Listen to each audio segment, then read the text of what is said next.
I was sexually molested by a babysitter that was a grandfather.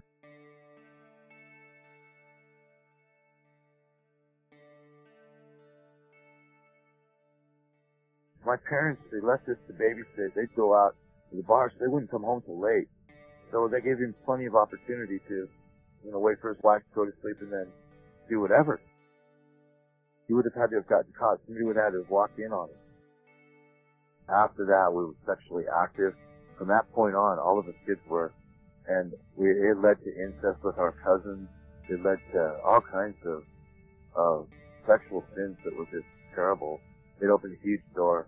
It really messed me up because I was, he took my innocence away. It was almost like, drinking poison. And this was like one of those kind of long, slow deaths. About age 14, I started really acting out and being defiant, and doing drugs and all kinds of stuff to hide this pain that I was in that I couldn't share with anybody. And I could share it with a couple of friends, but you had to share it with the right person. Otherwise, you're going to get even hurt worse, over what people could know. Because of the sexual sin I had and the looseness of my behavior as I was growing up, it got looser and looser as I got older. And I didn't start getting schooled until I got HIV. And then when I got HIV, I realized, I need to do something different. This is not good. As God led me down this path, He started changing things. This shame and guilt started to lift off of me. It was a process. I eventually healed. I healed from all of it.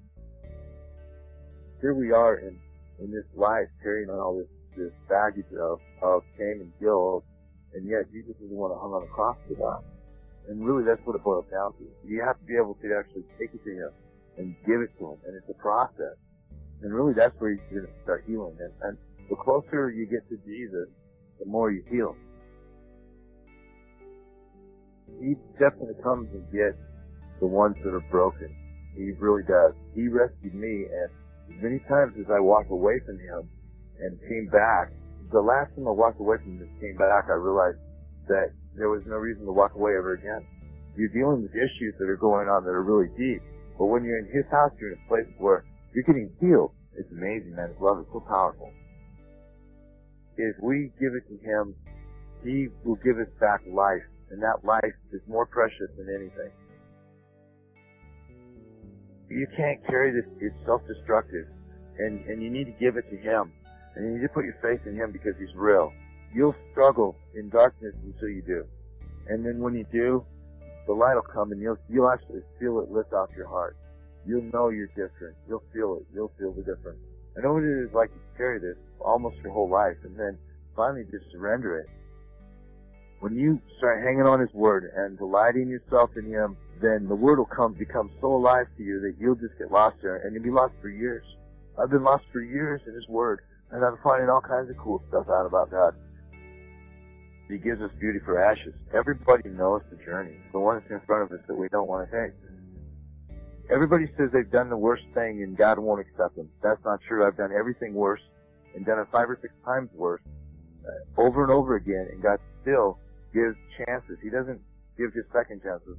He's the God of everything. He's the God of everything, and He never rejects His children, ever.